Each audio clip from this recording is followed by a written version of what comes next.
I am a giddy. You could even say I'm a giddy de mierda, but I mean, I'm trying to take that word back and trying to change the connotations because I know that being a giddy or being a giddy de mierda has bad connotations in some parts of Spain, and it's a kind of a personal mission I've got to prove that not all giddies are giddies de mierda, and also anyone can be a giddy, you know? You're a giddy right now. But I lived in Birmingham till I was about 18 in the UK, in UK culture. Lots of people go to Australia because Australia to us just seems like everything's going to be better in Australia. When I was working in a cocktail bar in Leeds where I went to university, be there looking out the window on rainy days, thinking even if I just do this exact same job, but I'm in Australia and it's sunny and I can go surf, that would be worth the move alone. Well, let's talk about Tom in Spain. That first year was quite difficult, but I definitely saw something in Spain that I liked. And then once I finally got out of the teaching roles and I started working for a Spanish startup, I met a lot of Spanish friends and a lot of international friends in the company that I was working for. And it was just a really amazing experience. And I was all like, wow, I'm never leaving Spain. This is like the best place in the world.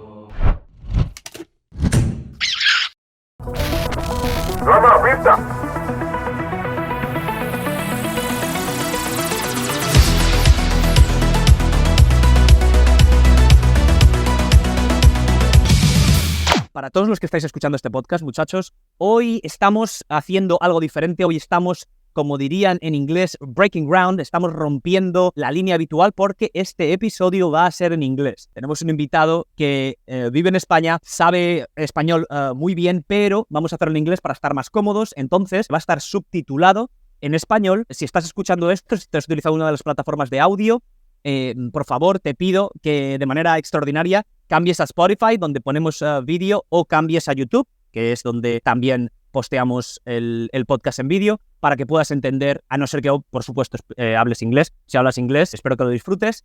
Tom, welcome to Pod reAle. Thank you very much. And I'd like to say as well, I apologize for not speaking in Spanish.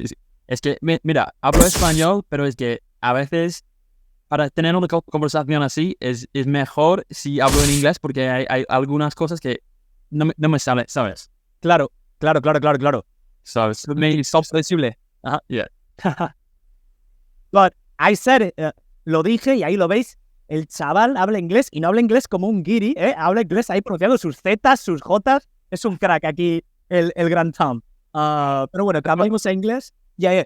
But I am a giddy. I'm the biggest giddy going. Okay, I'm a giddy. I like to say I'm a giddy. You could even say I'm a giddy de mierda. But I mean that's well.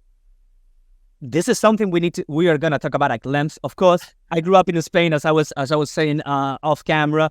So as a person who grew up in Spain in the interior, in the Madrid area, I went often, both as a kid and as a teenager, with my family to vacation in the coast, as most people do, of the Spanish, lower middle class, whatever. So I had my first interaction with English people and with the whole giddy concept as any other Spaniard. So I thought it was hilarious when I saw, because we're going to talk about it at length, but you're trying to, or you've built a brand called Giddies de Mierda to kind of like, I guess, overcome the stereotype in a way, or at least laugh a little bit at it and depart from that. Yeah, I think you kind of got it in one. It's a brand to kind of like not take. The whole idea is to not take ourselves so seriously. But if you want to dig a little bit deeper into it, you could say that I'm trying to take that word back and trying to change the connotations because I know that being a giddy or being a giddy de mierda has bad connotations in some parts of Spain, and for me, it's a kind of a personal mission I've got to prove that not all giddies are giddies de mierda, and also. Anyone can be a giddy, You're a giddy right now. 100%. That's right. That's the kind of mission. And it's not just to kind of turn like something that maybe has more bad connotations into something good, but also while not taking ourselves too seriously. I wear socks and sandals. I get burnt in the sun just like every other giddy as well. Sometimes I get too drunk, so. It's hilarious, man. It's so funny that you take that approach, and not only don't get offended, but want to make that change, which at the end of the day is breaking stereotypes, right? Which is something I think in most societies, at least in the West, we're trying to do. So I think it's awesome, honestly. And I'll support you. We're going to leave the information down here and then we'll talk more about it. And we're also going to leave all your social media here because you're a bit of a social media star because you just for people to know a little bit about, actually, I tend to to over introduce people, because I feel like my small yet loyal audience gets exposed to a wide array of people. This is a very eclectic podcast. I'll bring guests that are very different from one week to another. So that's why it's always in my head to try to explain. But I need to improve it, and I need to actually let people speak. So, Tom, in a nutshell, you are an Englishman living in Spain, and you create content. Although you have your job, you create content, just a bit documenting your life, sharing your impressions about what living in Spain is. And so I would like to take it back, start from the beginning, being a little silly with that. But let's start with your upbringing, with your background. Where were you born and raised? So, if you've seen Peaky Blinders, you'll be familiar with the place that I'm born. I'm from Birmingham, so I don't know if you can tell. I don't know if you can tell from my accent, because I don't really have a traditionally Birmingham accent. But if you watch Peaky Blinders, then it's a bit of a misleading show anyway, because they all Tell me. They all claim to be from Birmingham in that show, but obviously the main actors, the main cast, Cillian Murphy, I actually forget the guys' names, but Cillian Murphy's from Ireland, for example. The other main characters, they're from all over the place, and none of them have true, genuine Birmingham accents. So when Peaky Blinders came out, everybody started saying, "Oh my God, like Birmingham, the Birmingham accent is so amazing." He's like, "No, you don't like the Birmingham accent. You like Cillian Murphy doing something accent, which isn't the Birmingham accent, but it does sound." That for sure. It does sound cool. Of course, if someone, I didn't know that, and I do remember that there was something. I remember thinking, oh, there must be something off, because I knew he was Irish, and then they were, especially early on because I saw the first season, then I think the show kind of went a little bit downhill, because they were trying to milk the cow in true Netflix fashion. They were just popping up new seasons to extend the success and losing the very essence of the show. Sure. Again, this is just my thinking, but they early on were leaning heavy on the whole, no, we're in Birmingham, we're from Birmingham, but we're gypsies. So I thought that's what I gave it to that. I'm like, oh, maybe it's because they have this, they're from Birmingham, but they're gypsies, so maybe that's why. And then, Well, it's funny because a lot of the supporting cast will have they'll get genuine people from Birmingham. So in fact, funny story actually, my cousin has been one of the extras in Peaky Blinders. There was a scene in the second series when they go boxing, or there's the underground boxing match. And my cousin was one of the extras in that. So they do get genuine Brummies, as we're called, from Birmingham, Brummie.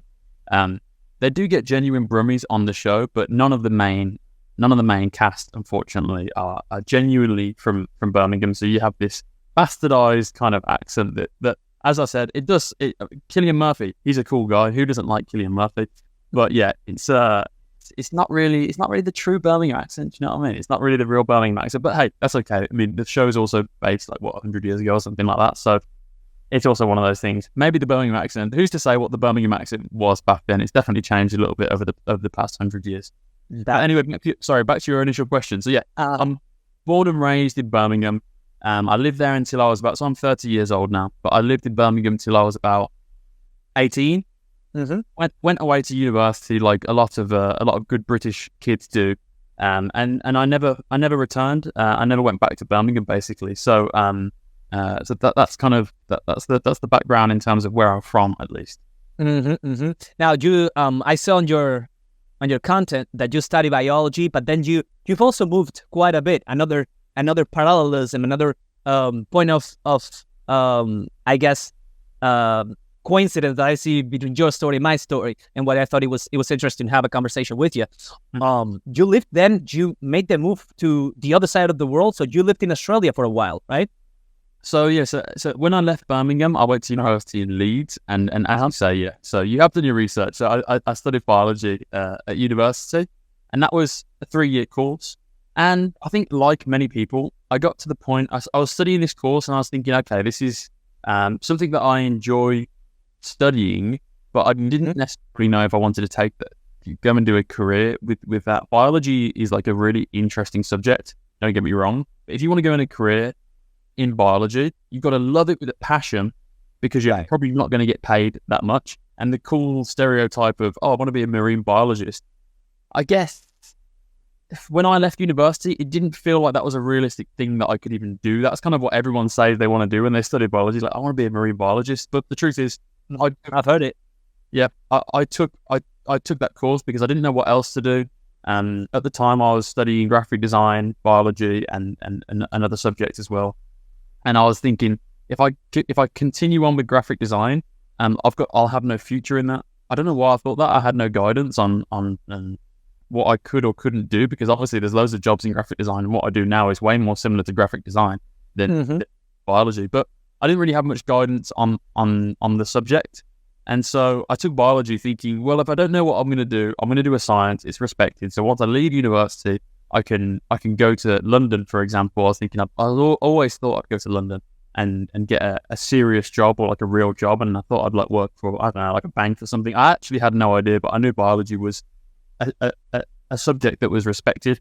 But as you said as well, after university, it actually came to the point where instead of going down to London and getting that job, I instead decided to move to Australia. I went to the other side of the world with me and my best friend, and we did not just Australia, we also did parts of Southeast Asia as well. So Thailand, Vietnam, Indonesia. So we did quite a big trip around Asia as well. It's very common for, I don't know if it's as common for Spanish people to do, but in the UK and UK culture, lots of people go to Australia because we have the young person's working visa, which guys are eligible for it too. Yeah. But lots of Brits take that jump because Australia to us just seems like everything's going to be better in Australia. It's a sunny side of the world. Everything sounds amazing in Australia. That's the place for me. And that's kind of what I thought when I was working in a cocktail bar in Leeds where I went to university. Be there looking out the window on rainy days, thinking, even if I just do this exact same job, but I'm in Australia and it's sunny and I can go surf or I can skate or I can go and do whatever afterwards, that would be worth the move alone. And so that's what kind of informed my decision to go. Well, I went. Of course. Yeah, it's I've seen it more in Spain, but kind of like the same story. British people trying to escape, I guess, the not so great weather from the islands, I guess you'd say, and making that leap. And I think it's actually, from my humble experience in travels, I think it's an Anglo-Saxon thing. I would even go as far as say, because the Australians, they are also very prone to traveling as well. Like they love to, like almost every place I visited and I've stayed long enough, I ended up finding an Australian person who lives there, who's backpacking there, and they're just roaming around. And it's funny because I love Australians and I love the Australian sense of humor, and I always did before and I did afterwards. But while I was over there, I actually didn't make any Australian friends at all, and I think it's because they get so many Brits coming over, they get so many people coming over, and it's so transient. Like we stay for a year and we go. That at least the Australians that I interacted with just didn't really have any interest in becoming friends. Maybe probably me, but well, I guess we'll never know. But of course, that makes sense, right? They are like, why do we even bother, right? If they're gonna leave at the end of the year or whatever. But then, so tell me a little bit more about that, because of course I've never been to the other side of the world, or the antipodes, as we say in Spanish. That's the classic comment they do when they make when they talk about Australia or New Zealand. Why wasn't what you were expecting? Because you were saying that you were expecting something and then it wasn't quite that. What happened there? How do you feel about it, and why was different than what you thought? No, to be honest, it filled every desire I had in advance before I went. Oh, I guess okay. No, it did. It's one of those strange things because I'd never really been to Australia. So what you expect from Australia is that surfing, beach bum life, that sort of thing. And although I didn't get that exactly, I actually lived in cities for the majority of the time I was there. I was in Melbourne and I was also in Sydney. And I did do a little bit of the beach bum style stuff where I stayed in a hostel, for example, and I was working in a hostel for a couple of months when I first arrived. And that was very much that beach bum kind of idea that I had of, okay, I'm going to work in a hostel. I've got no money. They weren't paying me. I was living off like what little savings I had, but they didn't pay me. But I got free board, free accommodation, and all I had to do was host the nightly barbecue and then take all the hostel guests out in the town drinking. So for me, it was a perfect job. I was drinking as a young. Imagine now I like to think I'm more of a refined, older 30-year-old. Okay. Yeah, it's a 20-year-old version of me, or maybe I was 22, 23. What I wanted to do was smoke, so, and party. And in that time, that's really a lot of what I did. But the beach bum lifestyle that I had, it wasn't all that it was cracked up to be. After 2 months of doing that and doing the same sort of thing and working in the hostel, I thought, okay, I need to kind of snap myself back down to reality in some regard. It's great. It was great in a sense, drinking and smoking all day and partying every night. But there's a certain point where for some people can do that forever, and fair enough. If you want to do that forever, that different style of living. Yeah. But I couldn't do it, and I was thinking, okay, it got to a certain point. I was like, I need to get out of this. I want to see a bit more of Australia as well. I want to actually get paid. I want to like try and get some real jobs. And I had a background in as a cocktail barman, so I knew how to mix a cocktail. So I was thinking, okay, let's try somewhere different. And then we left. We were in a place called Surfers Paradise. I say we because I went with my best friend. And from that point on, we really had a more traditional experience that I think you could expect wherever you moved in the world. If you moved to a big city, we had that kind of big city experience. So we did stuff like we bought a car, for example, and drove up the coast and stopped off in like loads of different places along the way and did our fair share of partying along the way, and eventually ended up in Melbourne. And in this huge 25-person house, maybe even 30 people. It was insane. It wasn't a hostel. It was a house. It was completely illegal. I'm sure it was illegal. We never interacted with the owner. We just interacted with the guy who came to get the rent. And when he came, he'd kind of be in and out. And we used to pay rent by we had like, you put your cash, you withdraw your cash from the ATM, put it in an envelope and just put your name on it and slide it under. There's like a hole in the staircase, and we'd slide it. It's like it's kind of like a letterbox, but it wasn't anything official. Slide it through, and he'd come every 4 weeks, 5 weeks, 6 weeks. So there's just thousands stashed under the stairs in this 25-person shared house, and he'd just come whenever, collect all that cash that would be piling up over, because you pay rent weekly over there. Oh, damn! You get paid weekly. You get paid weekly, and you pay rent weekly. Everything runs weekly, which kind of worked quite nice. I think anyway. So it was this crazy house, just an absolute lunatic asylum in terms of the stuff that would go on there. It was just people from all over the world. It was like 90% men in there. It was like 90% guys. So there was just a lot of testosterone in there, and I feel like it was kind of the outcasts of society, including me. I am including myself. Is the outcasts of society, the people who had done like time in hostels, and then for whatever reason they couldn't stay in these hostels, and they would come and they'd end up in this. It felt a bit like a halfway house. I don't know what it was, but to give you an example of how crazy this house was, on our first night there. So I went there with my friend Paolo and my other friend Danny, and on our first night, all these guys are like, we're going to throw a big party for you. And I learned later it's because we bought the only girl that lived in the house, and they were super excited that a girl was moving in the house. They're like, we're going to throw this big party for you. I'm like, okay, let's do it. Like we were ready to, as I said, I was in that time of my life, I was ready to party. I was like, okay, let's do this thing. So they bought loads of alcohol, we bought loads of booze, we bought loads of food. And down the side of the house, there was like a little alleyway which cars would drive down. It had a little parking lot in the back. And we had a barbecue down this alleyway. We had like disposable barbecues, and we were like frying up burgers and sausages and that sort of stuff. Anyway, so the night proceeds on, and everybody's getting a bit drunk, everybody's getting a bit merry. And there were two guys. There was a Slovenian guy and there was a Canadian guy, and they got into an argument with each other. And the Slovenian guy was sitting down. Sorry, the Canadian guy was sitting down. He was being really abusive to the Slovenian guy. I can't remember what he was saying, but he was being like really personal and really like kind of giving it to this Slovenian guy. So this Canadian guy was kind of just being a nasty piece of work, basically. And I'm thinking, okay, this situation seems, I didn't know if they knew each other, how well they knew each other. You know, when you meet people for the first time, I was thinking maybe this is the way they interact with each other. Maybe this is the way they joke with each other. Anyway, no.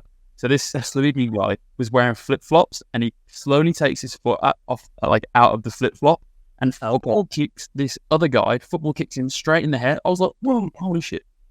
So then kind of obviously after that, like a fight breaks out, and it was just absolute crazy nuts. And that was our first night in the house. He KO'd him though? Did he what? KO'd? He KO'd him? No, it wasn't. It was just I think he was like, I think he was so drunk. It turns out this guy like had alcohol issues and stuff, but I think he was so drunk. He was past the point of being able to be KO'd. Like his brain was already KO'd. So like the kick didn't even, he just hit it. It was very strange. Okay. We ended up staying in this place for like 4 months, even after this on the third night. But that situation kind of developed with those guys, and there were crazy people that would come and go. And so that just gives you an example of kind of that house. There were no locks on the doors, for example. So I had all my stuff in my room, and people could walk in from the street and just take it if they'd known that we couldn't lock our house. But it's great memories, you know what I mean? I feel like when you do that sort of stuff, that's a memory, that's a story that I will definitely tell forever. And the story and the memories that I have inside that house were just hilarious. Like you'd walk around the corridors of the house, and in one room there'd be 6 beds. There was loads of beds in every single room. In one room there'd be 6 beds, and then you go into a smaller room, and it was like one bed, and then in that room there was what looked like a cupboard, but if you open that, there's another guy that sleeps in there, so he has to go through somebody else's room to get into his cupboard room. Just a crazy house, you know what I mean? That sounds bonkers. So what was the cleaning situation like? Because was it filthy or I mean, was it not? There is a scenario in which it wasn't, because like the way you're describing it looks like it was mouse infested. It was. There were 2 floors to the house, so there was kind of a hierarchy in the house. So when you first go in there, everybody moves on the bottom floor. But there was an Argentinian guy who lived on the top floor, and I made friends with him. So when he was leaving the house, he's like, "Oh, Tom, you can take my bed if you want." I was like, "Yes, perfect." So I started making friends with the guys on the top floor, and as they moved out, I moved my friends up into the top floor. And then once we got to the top floor, there were, I mean, as I say, we were in a house like that. There's certain house politics. It feels a bit like prison in a way. So we had, not that I've been to prison. I hear it sounds like prison. Right. We had like a kitchenette in our room, for example. So obviously that was very sought after. It meant that you didn't have to use the main kitchen downstairs. Our friends who were in the other room, they had a balcony, which was good. It meant that you didn't have to hang out downstairs in like the outside area, because it wasn't as nice. So by the end of our time in the house, we progressed from the bottom floor and to the top floor, and we never went downstairs. And the downstairs was filthy, like big industrial fridges full of food that had just gone off, people that had left the house and stuff. Damn. Just a crazy house, yeah. So the cleaning situation, I think there was a cleaner that came in once a week, but I mean, you wouldn't know because it was... Okay, well, that's a story for the ages, and here it is now immortalized in this podcast. But so then after living there and having all that experience, if I may ask, a little bit pushing it forward, maybe a little bit, but how does the move back to the old continent, the old world, if you will, happen? Yeah, so with the visa that I had over there, you only can have 1 year unless you do your agricultural work. So Australia enforces that if you want to stay for another year, you have to do 3 months agricultural work, and that is basically where it's what it sounds like. You go to a farm and you do either like banana picking, or you do. There's lots of different farm style jobs that you can do over there, and lots of people end up doing that. But I had it in my mind I didn't want to stay for more than a year, and if I was doing that, I thought, well, maybe I don't want to do this agricultural work and kind of sacrifice 3 months of the time that I was over there, because I mean, without knowing much about it, essentially, if you go and do the agricultural work, they count you by the days. So there'll be some days where you can't work. For example, maybe it's raining, maybe X, Y, Z. There'll be reasons why you can't work sometimes, and they don't count towards your days done. So I met people over there that was on the farm for 5 months because they couldn't work for so long, and it's like, you've only got a 1 year there. It's worth it if you want the second year, but I had it in my mind that I was going to come and move to Spain, actually, because I had okay. So I'd already made that decision because I had a Spanish. She wasn't a girlfriend at the time, but I had a Spanish, let's say, love interest at the time. A flame. Okay. Yeah, I had a love interest. Yeah, a flame. Yeah, it was a love interest, and who I'd met at university. While I was at university, she used to work in the bar next to where I used to work, and so And so I knew that I was coming back to Spain because she'd propositioned me and said, "Oh, if you ever want to come to Spain, then it could be you might enjoy it. I feel like you'd enjoy the lifestyle here."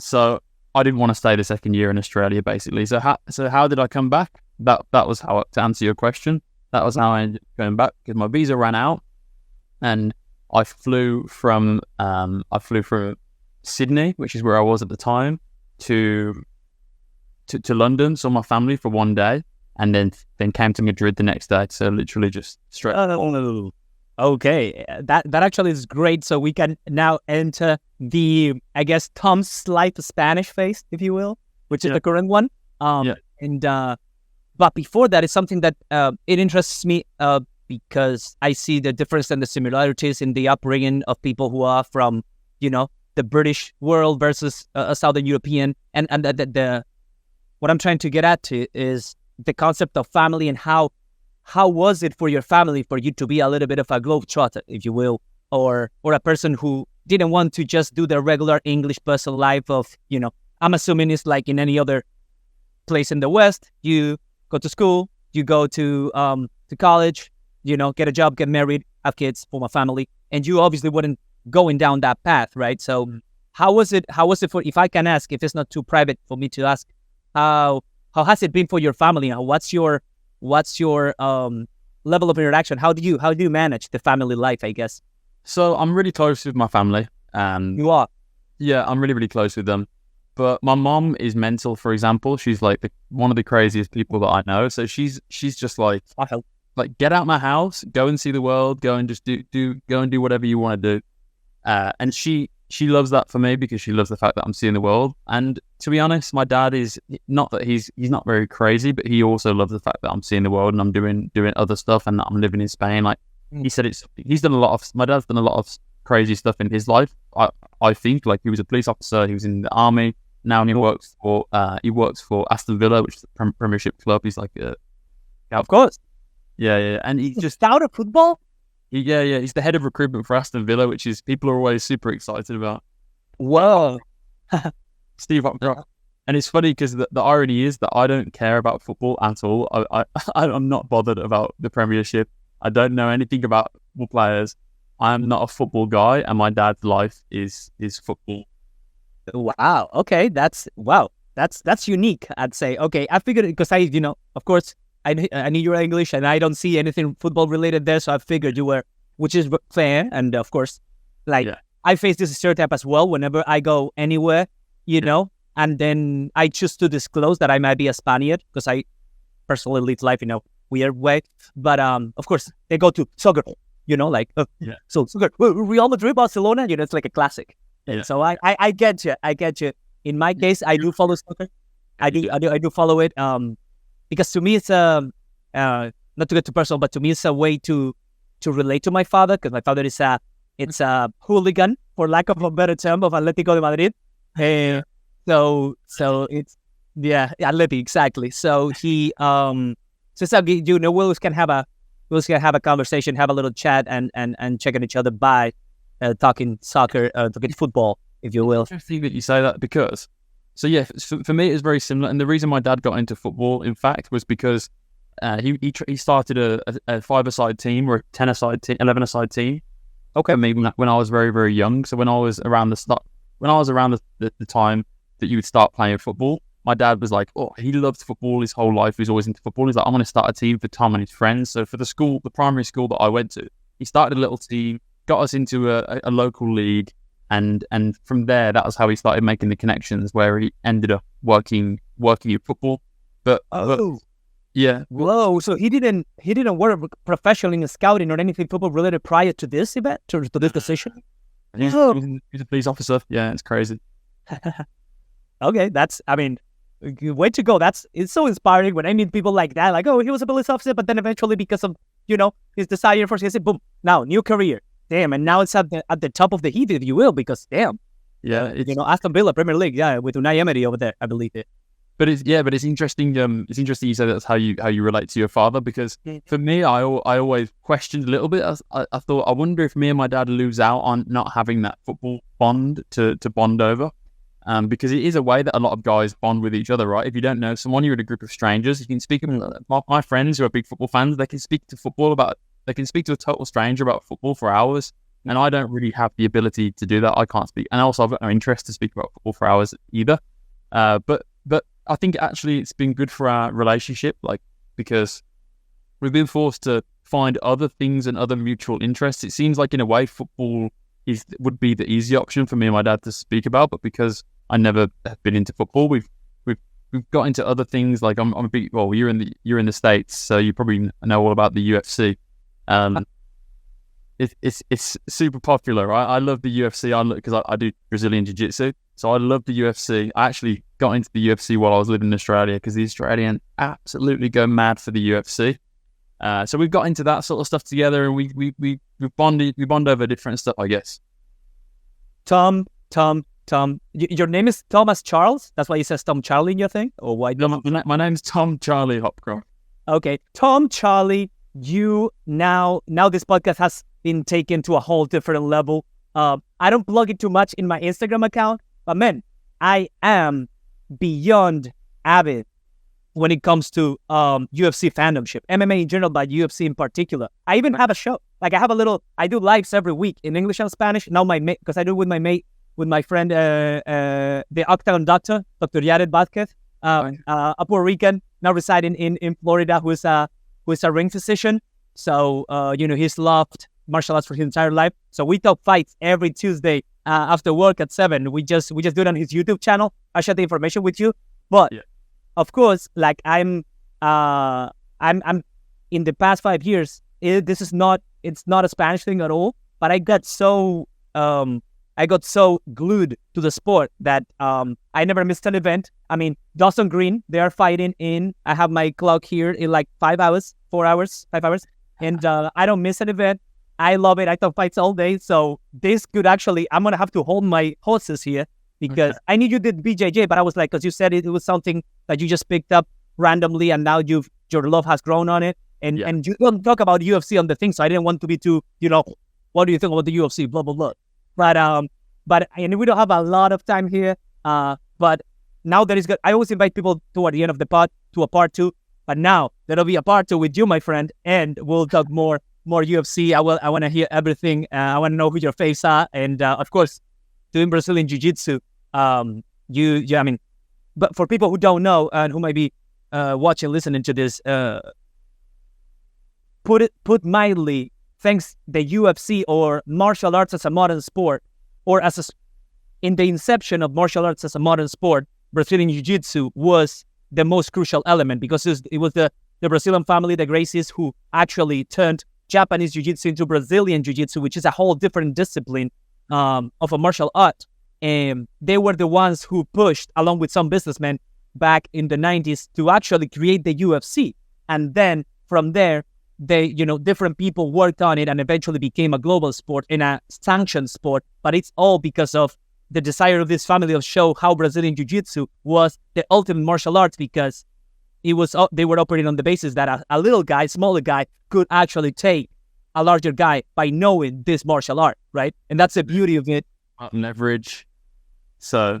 Yeah, please. If you want to elaborate a little bit, I don't want to take too much time of it, but please go ahead. No, you got it perfectly. Yeah. So the UFC 1, for example, you probably heard. I mean, your audience probably heard UFC 275, UFC 285, and that's how they count. So UFC 1 was literally, it was a brutal tournament style fight to the not death, but fight to the finish. Tournament style where it was a karate guy versus a Brazilian jiu-jitsu guy versus a sumo guy versus you see what I mean? Versus a boxer versus a kickboxer, and they wanted to decide definitively which is the best martial arts. So that's how the UFC started. And as it progressed, all these other disciplines started to realize, oh wow, well we actually like what the Brazilians are doing there with the jiu-jitsu, or the Brazilians were like, we like what they're doing with the striking, and slowly that's how martial arts as a sport evolved and came to be, basically. So it's an incredible story. I think if people haven't heard the story, even if you're not a fight fan, if you're not a mixed martial arts fan, I think it's just an incredible story how the UFC came to be, because I know that there's a lot of meathead style fans for fights and that sort of stuff. And when people hear about fights, they often think it's so brutal. It's so it's such a like a brutal and aggressive sport, but it's really not. It's I think it can be a beautiful sport, and I think jiu-jitsu is a big part of what makes it a beautiful, technical, beautiful sport. In fact, I trained just to I don't want to bore you with jiu-jitsu stuff too much, but I trained. You will not. And this is my podcast. Talk it up. I was gonna say, well, I guess I could say the Spanish. Okay, I said, fuck, you're living in Spain. We'll talk about that some other time. If not, guys, we're gonna leave down below the Instagram of Tom. Makes awesome content, and you can see how the life in Spain for a Brit and with his impressions is like. Is unique, is well crafted. So go and check it out because it looks like we won't be talking a lot about living in Spain as a Brit. Hit me with the BJJ, my man. And before you say that. A studio. This is my studio, so I have Leonardo da Vinci there. This is an inspired person for me. As a Renaissance man, as a man, very pluridisciplinary, eclectic, that touched upon many disciplines throughout his life, but he was also probably mentally gifted, which I'm not. But anyway, I look up to him. Regardless, I got, whenever it's the show that I'm telling you, which is, by the way, named Little Plug, En el Octágono, on the Octagon, for those not English speakers, En el Octágono, every Tuesday in the YouTube channel of the Octagon Doctor, Yara Vázquez. There we talk fights and we just crack some jokes as well. We don't take ourselves seriously. We laugh a lot. We have a nice community there. The troncos, as we call them, which is a Madrilean slang to say the butts. Anyway, I wanted to show, whenever I turned my studio into the UFC shows, this is the one I put, which is an original, just to illustrate the point of what Tom was saying. This is you may recognize it. This is the actual poster they used back in 1993 in Denver to promote the Ultimate Fighter. So it had the fighters, it had the whole, there are no rules that Tom, just to illustrate what Tom was saying, how the sport started. It had here like the fighters with the different disciplines, which I think is so cute because you perfectly put it in what drew me to the sport. Because I don't have a martial arts background. I did boxing as a young adult, but that's pretty much it. And what really drew me into the sport is actually the storytelling. How fascinating is mixed martial arts from the inception, from the get-go, what you were explaining, up to this point that's become a global sport, and you have people from all over the world with their backgrounds, with their history on their shoulders, coming into the octagon and fighting to be the best they can be. So to me, I can talk about this for hours. I can watch fights for hours. I just love it. It's true. It's the true definition of drama. When you've got two guys that absolutely hate each other, it's going to be settled. Do you know what I mean? Like two guys that hate each other, they're doing all they can to not just beat them in the ring, but they want to beat them before they even get into the ring. They want to play the mind games with them. And you see great examples of that, like when Conor McGregor fought Jose Aldo, and he just completely beats him mentally before he ever beat him, before they even stepped foot in the ring. And obviously that led to a very famous 13-second knockout of a champ who had previously reigned unbeaten for I think 10 years or something. 10 years. Indeed. And as I was saying, it's just for me it's just such a beautiful sport because jiu-jitsu specifically, but mixed martial arts as well. I've never trained in mixed martial arts, but this is why I speak more about jiu-jitsu. It's a beautiful sport. I was watching. I trained today, so every Saturday we have something called an open mat, which is there's no class on, but you just go and you fight, you spar. And I was watching one of the higher belts guy in my group, and he's a black belt. We call him the mat enforcer because if somebody comes to train with us, he's the guy that's like, if there's a big guy that comes to train, he's from a different gym, you're like, just give him to the mat enforcer first because he needs to see what the kind of pecking order is. You know what I mean? Because a big guy comes into the gym, a lot of the time they feel like they've got something to prove, so you give him the mat enforcer first, and then everybody. Anyway, so I was watching this guy earlier on. And the way that he moves, which sounds kind of crazy to speak about it, but the way that he moves, there's two guys fighting, the way that he kind of like will move his body to kind of keep total control of the person that he's sparring just shows like what an effective martial art it is because it's beautiful. It's almost like a dance the way he moves. It's so technical, but it's also, you have that element of dancing where you're kind of free to do whatever you want. Lots of things, you could turn this way, you could turn that way, and it's exactly the same as jiu-jitsu. And the difference is with jiu-jitsu, your dancing partner, they're dancing against you. They're not dancing with you. You know what I mean? They're dancing against you, which makes it even more beautiful when you see something that is striking, and you see a move or something with such like fluidity. Fluidity, I think, is the word. Maybe not. Anyway, It is. I think so. Yeah. you get the idea, and it's to me, it's like it's an amazing sport, and I really do love it. Yeah. And you found it just because of what I've seen on your content. You kind of found it or decided at least to try it on in Spain, right? You prior in Australia by any chance, or you didn't? No, so in Australia, I had a motorbike accident when I was at the start of my time in Australia. So I was in Vietnam actually, and I had a motorbike accident, and I really hurt I ended up having a bad crash in Vietnam, and I really destroyed one of my knees. So while I was in Australia, and as I say, they're really into the fights over there. They're really into the UFC. So every Sunday, with the time difference, they get up early and they go to the pub all day, drink and watch the fights. Yep. So I got into that culture a lot, and I loved it. And I really got into the stories, as you were saying, the storylines. That was around the time that Daniel Cormier and John Jones were fighting. It was around the time that Conor McGregor was on his like infamous rise. It was just a great time for the sport. It's when the sport gained a lot of fans as well. And I always thought it was always the jiu-jitsu element that I liked more, because although I love mixed martial arts, watching it, I don't really want to be receiving too many hits to the head. I think jiu-jitsu is a great way to fight someone.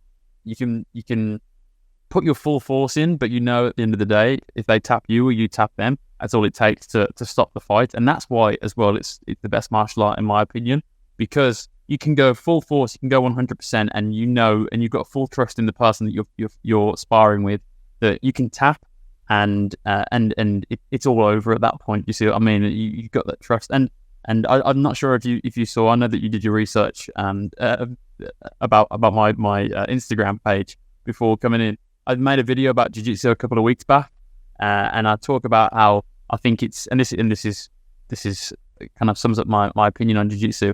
I think it's great because it is so primal, yet it's something very, very modern in a sense as well, and it's just something so raw and animalistic. But then again, it's also so technical, and I think it's just something humans have been fighting since the dawn of man, and it's something that we don't really have in our lives anymore. But it's something that when I've left jiu-jitsu, I feel so at peace, I feel happier. That obviously you're exercising, so the endorphins are going off, but it's something deeper than that. It's almost like a meditative state, and I think it's an incredible sport for that. And then obviously you have all the other benefits of, like, you've got your team, it's very sociable, all that sort of stuff too. But there's a very animalistic, primal element of it, which I think a lot of other sports don't offer.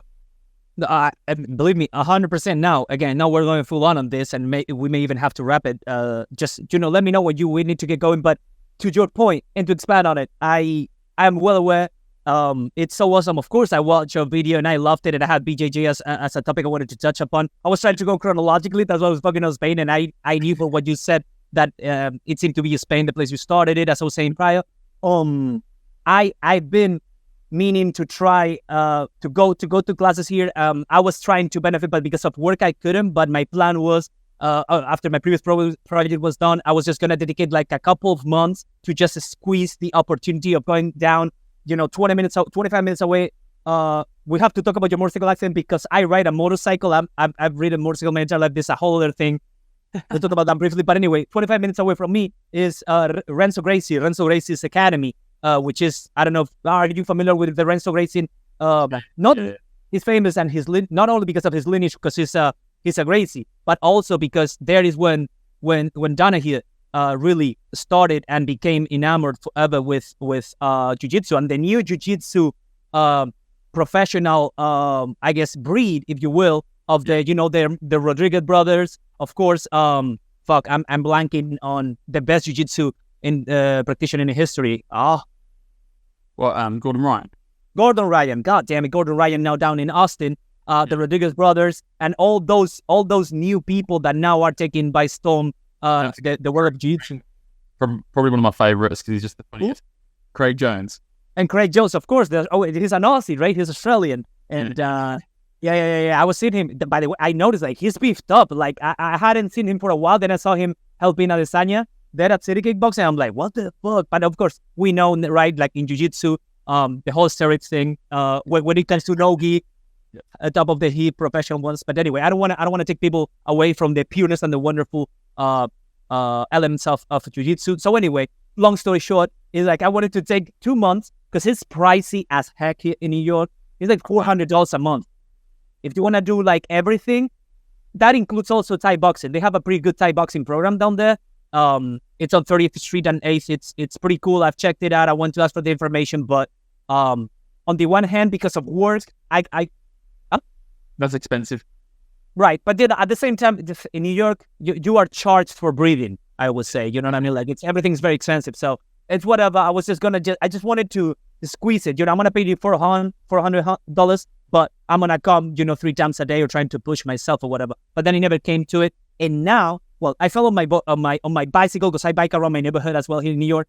And my fucking lower back is killing me. It's been 2 weeks that I've been I've been pretty messed up. But anyway, I wanted to ask you though, all this to say that I haven't done it. I still want to do it. There's a couple of gyms here that within walking distance that I found out recently. So I'm not completely ruling it out. But I wanted to ask you, when I listen to people speaking about jiu-jitsu and stuff, of course, they are usually high-level practitioners, but they all talk about how they have a messed up neck, a messed up back.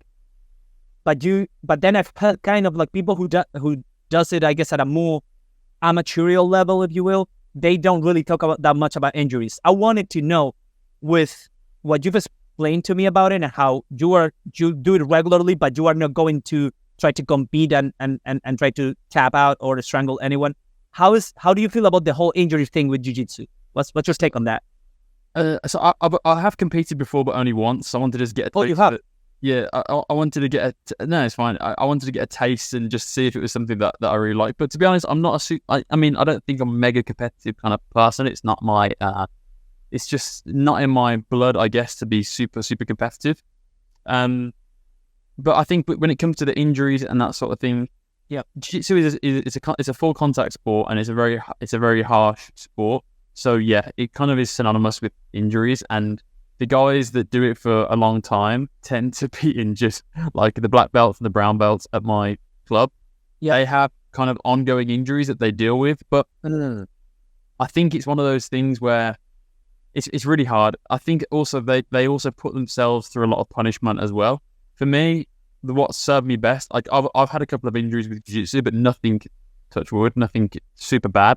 I broke a ligament in my finger once, and that's pretty normal. Like finger injuries are very, very normal for jiu-jitsu, especially with me. I've got very slender fingers. They're not, they're not actually that slender, but they're just quite small as the rest of my body. They're kind of like sausage fingers, but jiu-jitsu, jiu-jitsu's got big, thick things. You know what I mean? You want things that don't break very easily. So I've had a couple of injuries, but the kind of rule of thumb is if something's hurting, don't push yourself too much. Take an extra week. Don't train or don't roll, at least, don't spar. A lot of people are stupid with their injuries. They'll train through injuries because they just get so addicted to jiu-jitsu and to improving, and they train through injuries. And that's how you're going to get injured long term, and that's how you get an injury that will be with you for a long time. Obviously, there are freak accidents as well. I've seen lots of injuries in the gym. It just happens. It's a contact sport. You could get injured, but that's the thing. You've got to find a gym that is very that hasn't got that macho kind of bravado to it. The gym that I go is very. If I want to have a day where I'm not sparring really hard, I could pick partners that aren't going to try and kill me. I can pick partners that are lower level, or I can say to a partner that is a higher level, like, look, can we go soft today? Like, can we just focus more on technique and have like a flow roll, you call it? And with that, if you're in a good gym, your partner will be like, yeah, let's not go too hard and not try and kill each other. And so that's kind of the key as well. It's also, yeah, it's, as I say, it's a contact sport at the end of the day. So the injuries come into it, but you can manage it. You can mitigate. Okay. That's what I wanted to hear. But since you're mentioning it and I'm all up for it, let's plug it. What's the name of our gym for anyone who might be listening to this and they're in Madrid and they're like, on the fence whether or not join a jiu-jitsu gym? What's the name of it? So I go to Stealth Oporto. So it's in Oporto. So it's kind of a little bit further south. So it's not right in the center. But I've been going there for on and off. I moved to Madrid 6 years ago, but I've been living on and off in Madrid. So when I haven't lived in Madrid, I haven't been training jiu-jitsu a lot, or much anyway. I've been training there for 6 years on and off, and it's the best gym that I've ever been to. I mean, obviously, I have a certain level of bias, but what I was talking about, that bravado and all that sort of stuff. You go to a lot of gyms and there's a lot of big egos, whereas in the gym that I go to, everybody's friendly. The highest belts speak to the low belts. If there's somebody new, they get treated with respect. And also, you don't have a lot of the ceremony. People in jiu-jitsu are often very obsessed with, you bow when you come on the mats. You don't speak back to the coach. Our gym is very much more like a sport gym, so there's no ceremony. You walk in, if you're 5 minutes late, it doesn't matter. Go and change into your gear and come on the mats. Some people will make you like run laps around the mats if you're late, and it's, to me, that's like a bad gym culture. But some people love it. That's just not. Gotcha. Well, there he said it. Stealth gym, Stealth Porto. I'm assuming it's Metro Porto, right? Like in that area. So go guys, check it out, and you may actually come across Tom over here. That he will. Yeah, I try 2 times a week. There you go. Anyway, Tom, I know we're running out of time, and I was expecting to talk that much about combat sports, to be honest, because again, I didn't see that much content other than your jiu-jitsu videos and whatnot. But just to wrap it a little bit, but to talk, because I feel like we should talk a little bit about it. Do you have a little bit of time to talk of your life in Spain, man? Because that's kind of like the central element, the core of your content. I do, yeah. So let's talk Spain a little bit. Let's talk España un poquito. And what I want to really like for you to expand on, even though you covered this on your videos, is like, how is for a British person, for an Englishman, to live in Madrid?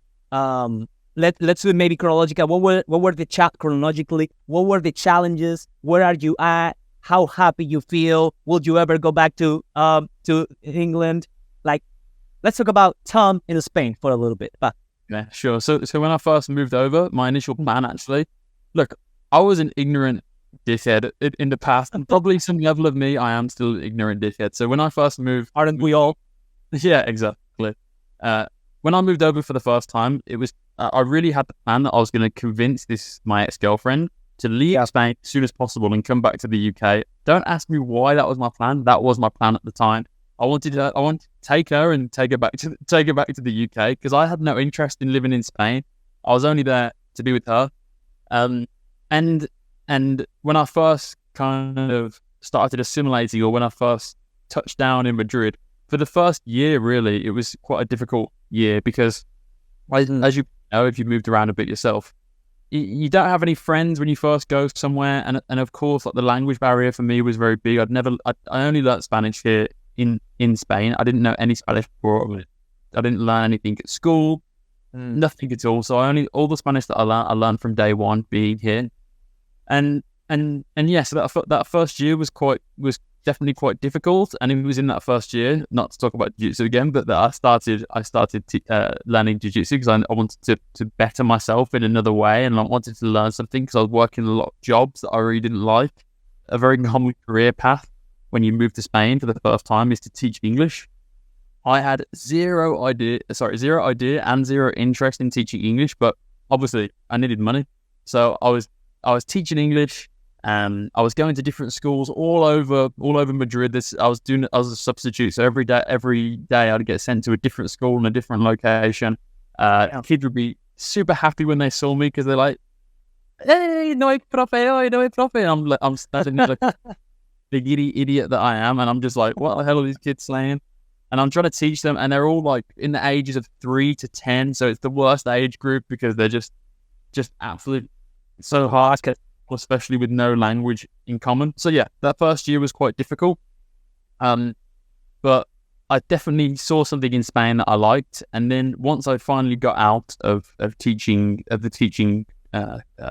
roles, and I started working for a Spanish startup, I met a lot of friends, a lot of Spanish friends, and a lot of international friends in the company that I was working for. And it was just, from then on, it was a really amazing experience, and I was like, "Wow, I'm never leaving Spain. This is like the best place in the world." And I started to love everything about it. I started to discover more of Spain, and I was more open-minded to maybe spending more time here.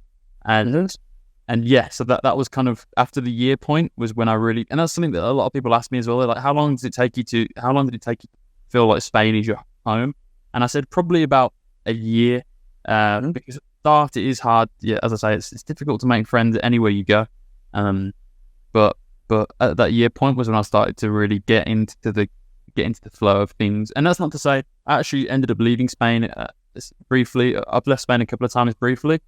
But whenever I've left, I've always there's been a part of me that I think I left in Spain. So there's always something that calls me back to Spain. And I went to London for a little bit, for example, and I'll work really, and I was like, get me the hell out of London, get me back to Madrid. The lifestyle here is just it's for me, it's what I love. So yeah.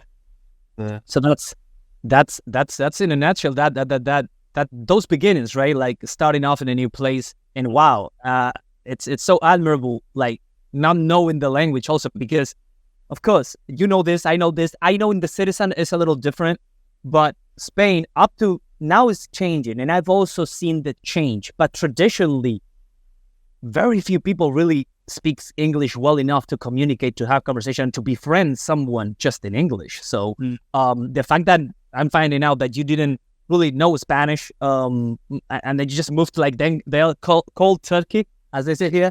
That's a challenge right there. But I guess it worked out. Let me ask you, okay, so did you feel like you had to overcome a lot of the stereotypes?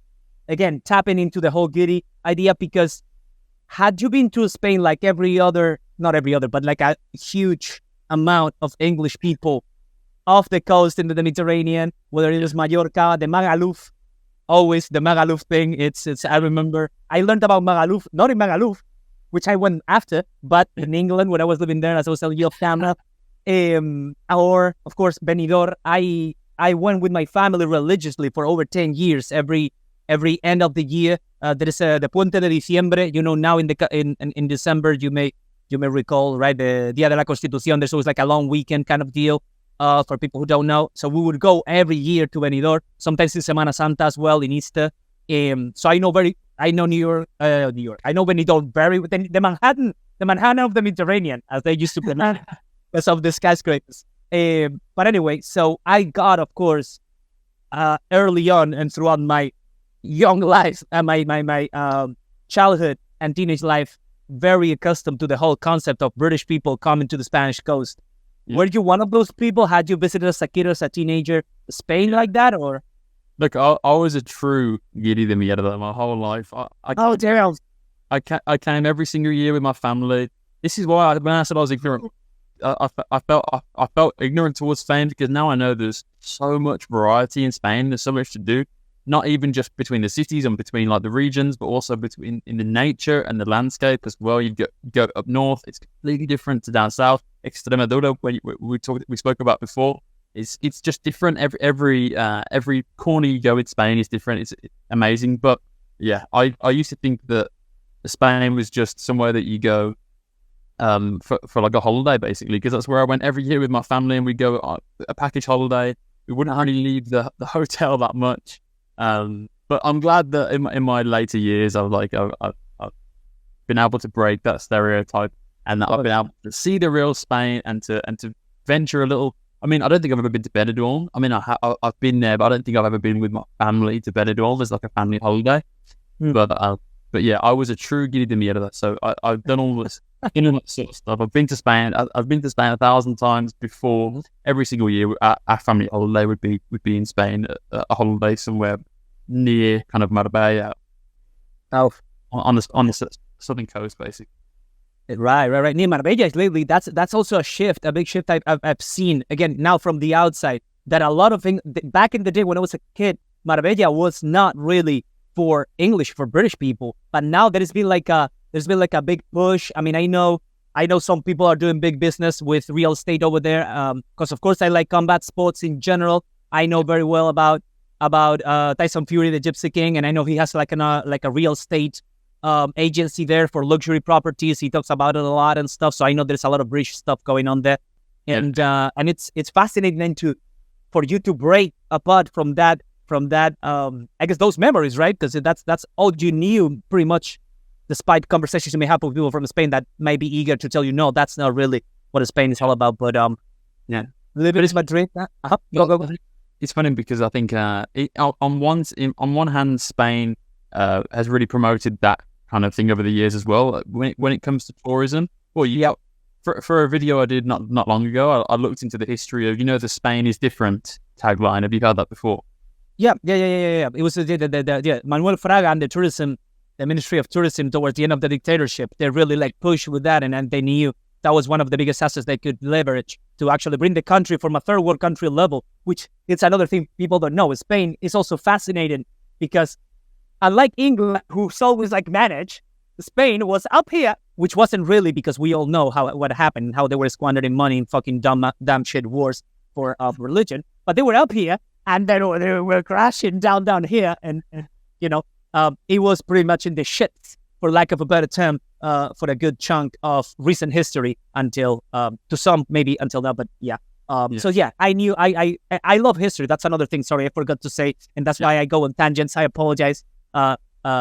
You know more than me, I think, about that for that particular subject. But share with our audience just to a little bit of what you were saying, that the Spanish is different and how that came about, if that's what the point you wanted to.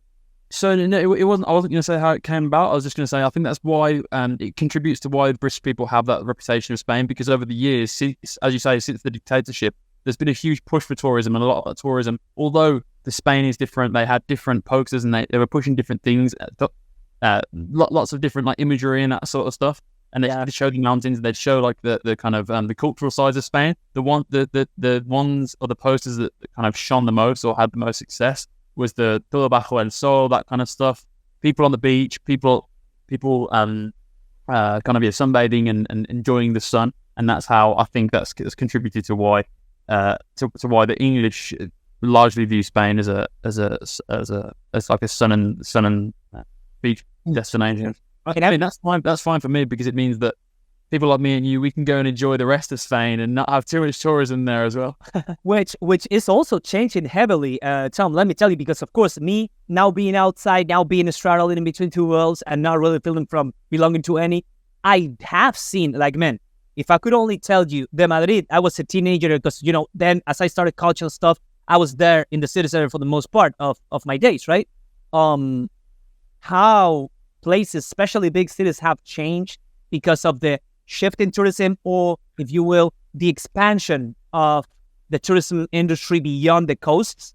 It's really shaped cities in a whole different way. Sometimes it worries me a little that it's becoming too massified. It's becoming like too intense in terms of how many tourists a place can hold, especially ancient cities like many main Spanish cities that are really not that large. Like, Madrid, the Madrid de los Austrias era is really like not that big at all. And having this influx of tourism constantly and massively, it really changes the shape, and of course it reflects on the businesses that used to be at places when I was growing up, and what I see now, more often than not, is turned into a souvenir store or some sort of like fast food Spanish way kind of not real thing kind of deal. And of course, you live in the area, you live just a little bit apart from that core that I'm more speaking of, which is, the Sol Gran Via surrounding areas. That's, of course, the epicenter of tourism. But that is fascinating to see also that part of how tourism acts. And it is hard to argue with, right? Because it's kind of like one of the main sources of really income for the country, for people, gives jobs. Once again, we could talk about how the quality of those jobs and the conditions of those jobs, but it's a dicey topic. Yeah. I agree. It's a dicey topic, and it's one that I've wrestled with quite a lot, because obviously a lot of my content, I tried to show Spain in the good and bad, right? I tried to show Spain for what I think is good and what I think is bad, but I'm a positive person, so a lot of the content that I make, I'm not going to just make videos shitting on the place that I live, because that's not how I think. You know what I mean? I don't think like that. There are some things about Spain that annoy me, but it's the same as anywhere, right? You're never going to be completely happy and agree with anything or anyone 100%. I think, in fact, that's a good thing. But yeah, it's a concept that I wrestle with quite a bit, because a lot of my videos, I know, probably do contribute to people thinking, oh, I could live in Spain, or I'd like to go visit Spain. And it's something that it kind of ties into the whole Guiris de Mierda brand, right? It's like, I want to use that brand. This is how I kind of came to the idea of Guiris de Mierda. I want to use the brand to also to give back to local Spanish businesses and do that sort of stuff and help the local Spanish community as well. And, Nice. and the thing is, it's kind of like I feel like I've got a point to prove with it in a way, that it's like not all foreigners are bad, and inherently we're not all going to kind of like come in and ruin Spain. I'd like to think that people could look at me and eventually one day I could be an example of someone that's like, oh, he's done a lot for Spain actually.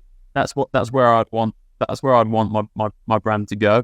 And with the name like Guiri de Mierda, I think it's kind of the perfect